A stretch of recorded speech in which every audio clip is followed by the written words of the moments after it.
Hi, my name is Ibrahim Akın, and this week we are going to talk about weak states and failed states. So, the rise and the fall of the nations are not something new in the world history.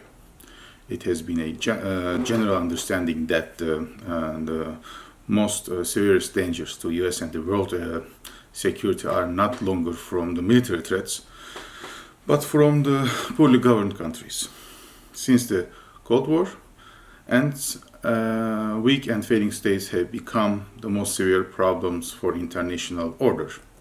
Once President G.W. Bush stated, the United States is now threatened less by conquering states than we are by failing ones.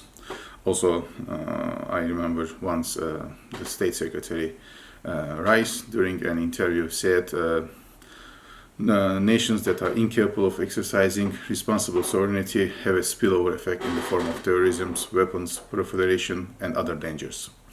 Now, Al-Qaeda's ability to act with the impunity from Afghanistan changed the U.S. Threat perceptions. And before, U.S. had been seeing this through the humanitarian lens.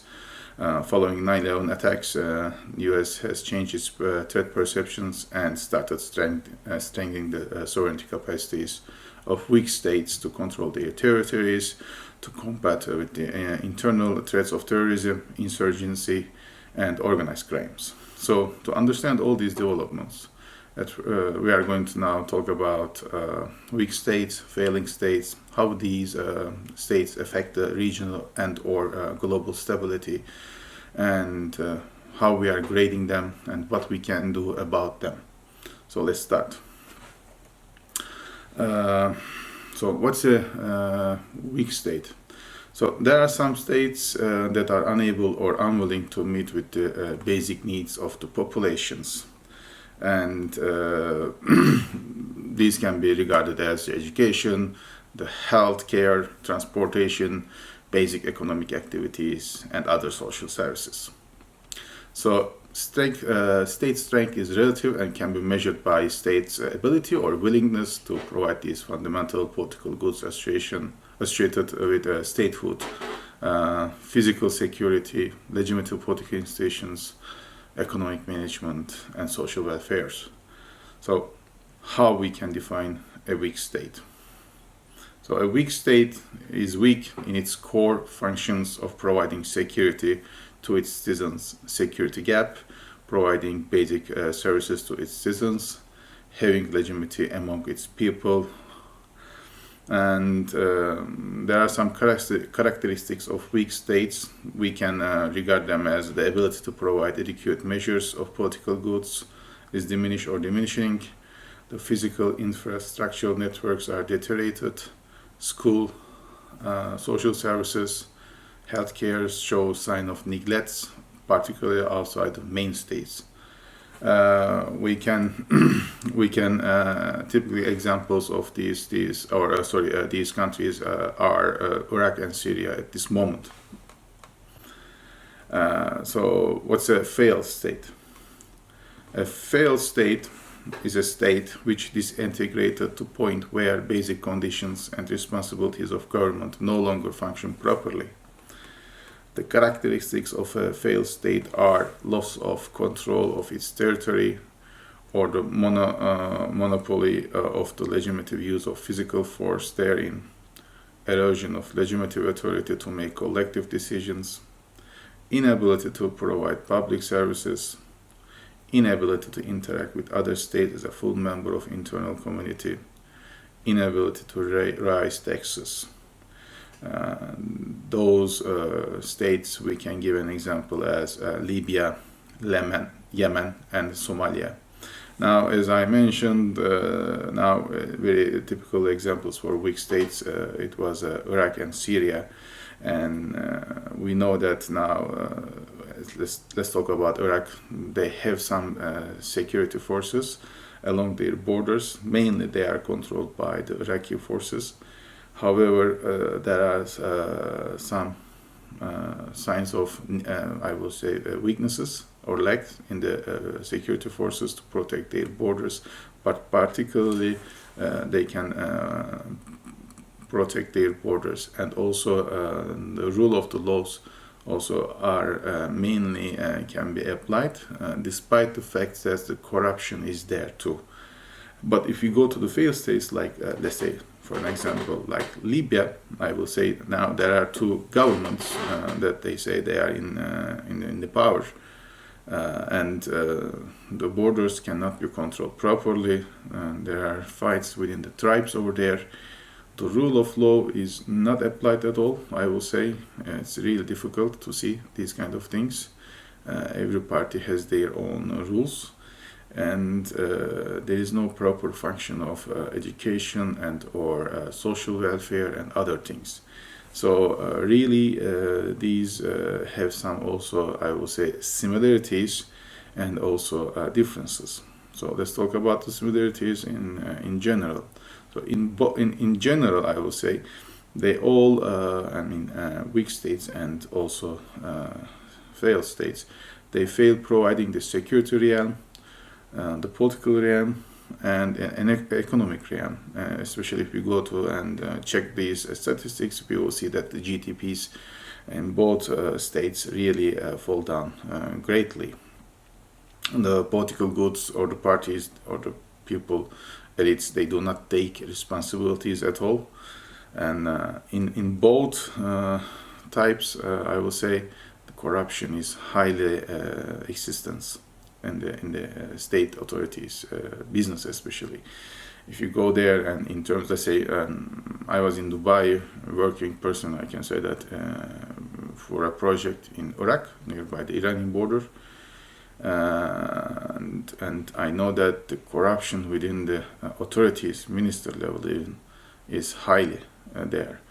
There are some political things they have to comply with because they have much more highly, I would say, elites or government people that gives them order to do so. But once you go and deal with them directly about the business that you have to, also corruption is there. You can feel it, you can see that. Even with the failed states, it's all over. You have to pay something in order to get something back. But about the differences, now there are some also differences. The similarities also have the differences inside.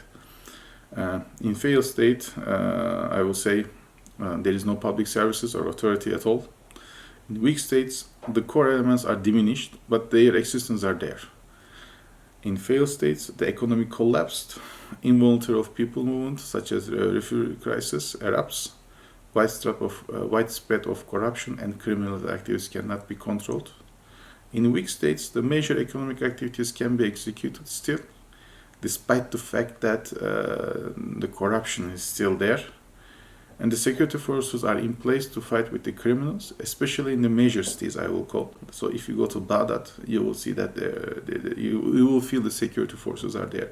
But if you go, I will say, far from, or let's say 100 miles from Baghdad, you will see that you don't see these security forces over there too much. So it changes, and really, that's the unfortunate case over there.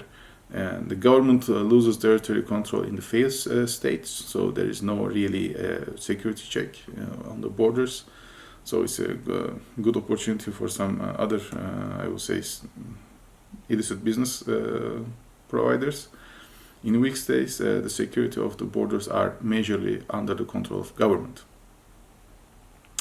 As I said, no rule of law in failed states exists, but in the weak states, even it's weak, it's still there. The forfight, the distribution of political goods to warlords, to non-state actors, security is somehow existent in major states, but not in the others. I would say under the weak states. So, how can we categorize whether a state is a weak or a failing state? Now, state strength is relative and can be measured by state's ability and willingness to provide the fundamental political goods associated with the statehood, physical security, legitimate political institutions, economic management, and social welfare. The fragile states index produced by the Fund for Peace, FFP, is a critical tool in highlighting not only the normal pressures that all states experience, but also identifying when those pressures are pushing a state towards a brink of failure. And it's really a very nice, I would say, index that each year it has been updated. And now let's talk about how they do this. So what's a fragile state index? So the fragile state index is based upon a conflict assessment framework known as CAST that was developed by FFP. It has been developed like a quarter century ago for assessing the vulnerability of states to collapse. The CAST framework was designed to measure these vulnerability in pre-conflict, active conflict, and post-conflict situations, and continues to be used widely by policymakers, field practitioners, and local community networks. The methodology uses both qualitative and quantitative indicators, relies on public source data, and produces quantified results. So these indicators are, as we are going to now mention, security apparatus, functionalized elites, group grievance, economic decline, uneven economic development, human fight and brain drain, state legitimacy, public services, human rights, rule of law, demographic pressures, refugees, and internally displaced persons' external intervention. Now, based on that, each year the FFP is updating the index, the Fragile States Index, as you are now going to see. And they put dark blue for the most sustainable states, whereas they are putting the most, I would say, fragile states into dark red, I will say. And as you will now see, the problematic areas such as Syria, Iraq, Libya, they are much more colored in red. And if you go to, let's say, the Canada and the Scandinavian countries such as Norway, Denmark, Finland, they are in blue or even dark blue. So this is how we see each year FFP updates the table. So how weak states threaten the international security. Weak states have come to be considered as a security threats because they are seen as more susceptible to organized crime, privatized violence, arms proliferation, the spread of infectious diseases, environmental degradation, and civil war. Within globalized worlds, such states are considered a threat to all nations, having spillover effects, especially on stable states. So, if you go to the Syria or the Iraq, these we can see at all how these might be really affecting the neighboring countries. Let's say Iran, how it might affect Turkey, Saudi Arabia, Lebanon, in Israel. If these threats are not confined in a secure environment, it can have also spillover effect to these countries where not at first, but the terror activities will at first start over there. What about then failed states? How they threat the international security?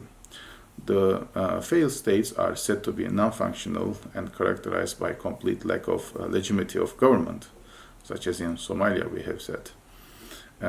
Having illegitimate government, civil war, and lack of economic and personal security creates necessary environment for safe haven to terrorists, thus constitutes an international security. Now, they provide locations for critical face-to-face meetings, trainings that create lifelong bonds of trust necessary for the smooth operations of covert networks.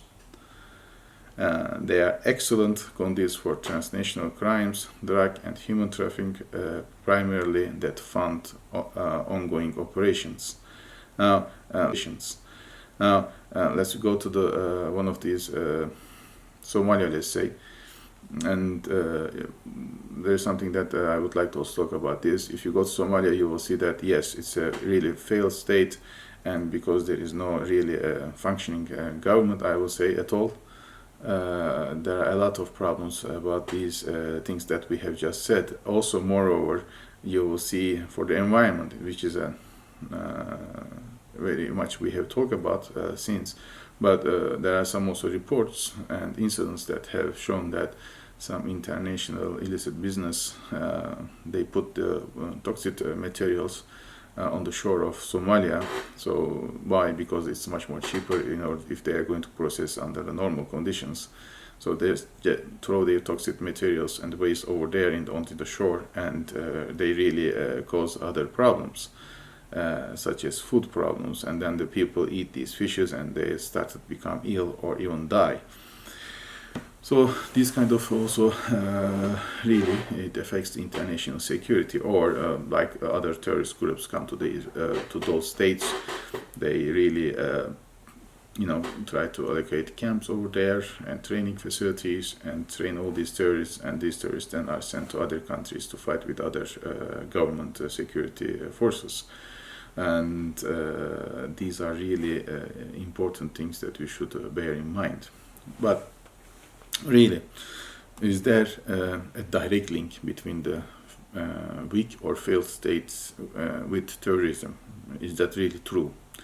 It's commonly accepted that a state's weakness is fertile ground for terrorist groups to set up or develop. But establishing a direct link between terrorism and weak or failed states is to some extent naive, because it does not take into consideration that not all weak or failed states are plagued with terrorism.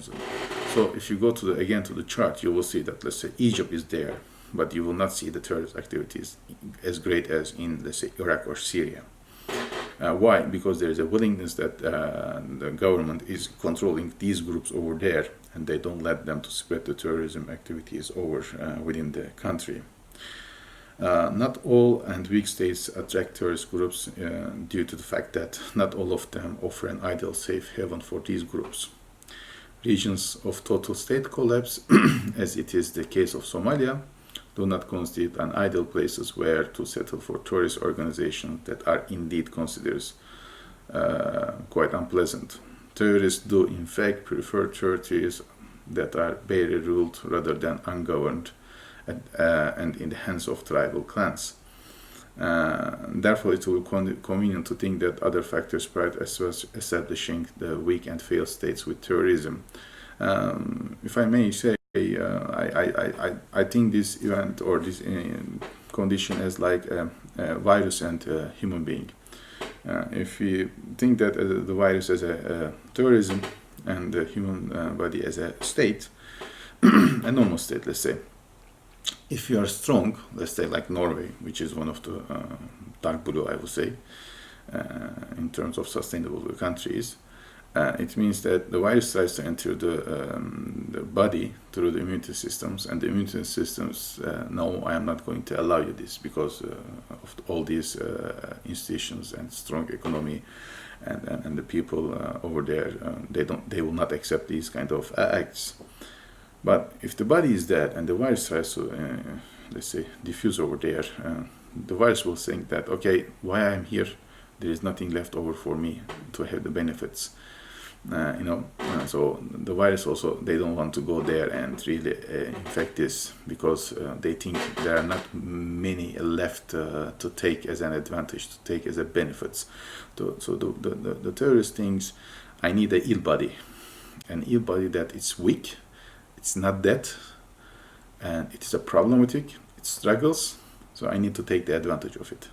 So the terrorists, they usually try to diffuse these states to take the advantages of the things that the government was supposed to be doing but is not doing. So if the governments are, I would say, make some differentiations between the major groups or the minority groups, or there's a lack of democracy, the economic, I would say, turnover is not being distributed fairly within the community, or other things that the government was supposed to be doing fairly but not doing fairly, then it's an ideal place for the terrorists to go into.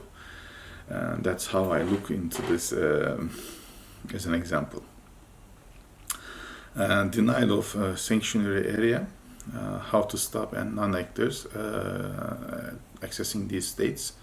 I really think that it's not possible to stop these terrorists or these groups to access these states. Therefore, it is very important to develop strategies where we can challenge them. Mike Schuher develops 8 ways to challenge the terrorist sanctuaries. The emphasis of denying sanctuary and safe havens to terrorists, rooted primarily in traditional counterinsurgency theory and poorly conceptualized policy statements, has placed a premium on physical territory, from mountain caves and frontier hideouts to the bordered world of modern states. He focuses on uncovering the problems and the pitfalls of waging war on locations, exposing the secret lives of multiple hidden worlds, filled with extremists, criminals, soldiers, and spies with pious and profane, with dangers that lie below the surface and in the margins. And so, but what we are going to do with these states, how we can really establish some relations or do not establish relations, what we should do, how we can approach these states. Some scholars really suggest that the diplomatic sanctions might be the best way, and some states the diplomatic engagement might be the best way. So at first, let's talk about what is a diplomatic sanction or a diplomatic engagement. Diplomatic sanctions are political measures taken to express disapproval or displeasure at a certain action through diplomatic and political means, rather than affecting economic or military relations. Measures including limitations on cancellations of high-level government visits or expelling or withdrawing diplomatic missions or staff. What about the diplomatic engagement? It's an interaction between two entities or governments, let's say, usually to work towards a peace or a resolution. A diplomatic engagement can be a meeting between two countries that is working to cause some good between them. So how it works at this moment, globally, let's say, then we have to really look at the cases of Syria and Iraq. We can see some countries really, they get engaged, let's say, with Syria, such as Russia. They directly have an engagement. President Putin have a meeting with President, let's say, Assad about these things, and they talk about how and what can be done and so on and so forth. But let's say if you go another country, like my country, I will say example, Turkey, and Turkey neglects President Assad's existence, and they try to avoid him. That's why they cut all the relations with and they are saying that, okay, the diplomatic sanctions, at least, we are not going to, deal with you. We don't recognize you. So they really express their unpleasant ideas. Now, which one works best is always a question, also in our mind. Now, some scholars argue that increasing the presence in problematic areas might be considered as endorsement to regime's behavior. So some scholars argue that diplomatic disengagement or sanctions, let's say, might have negative effects on counterterrorism activities, since the weak failed states are left alone to non-state actors in problematic regions. So it means like if you do not talk with these, I would say, actors in the regions, then it means that they are not going to have, they cannot understand your problem. So you are going to leave them alone over there, and since they are weak or already failing, and the situation will be even get worsened. But some also scholars argue that diplomatic engagement might help building confidence, trust, and boost also U.S. credibility. So let's say in Iraq, the engagement with the Iraqi government government is really building confidence and also boost U.S. credibility, and the security forces are trained in accordance. There is compared with Syria, there is much more secure places security existence is reinforced over there. So there is really no one size fits all responses to the source of or consequence of the weaknesses. I would say there's a tailored approach or a solution to these problems. All depends on the weak and the sales state. Each options have positive and negative effects, but to decide the best way, the circumstances that each country has to be assessed. So really, if somebody wonders which way is the best way, I would say like Frank Sinatra, my way, because really it depends how each country sees each other and their interest where it lays, and according to that they are developing really a tailored approach to these I would say problems. Thank you for watching the video. I hope you like it. If you have any questions, please write it down. I will try to do my best and reply them as soon as possible. Again, wherever you are, whether it's a day or evening, have a nice day or evening. Thank you for watching. Have a great day or evening. Bye.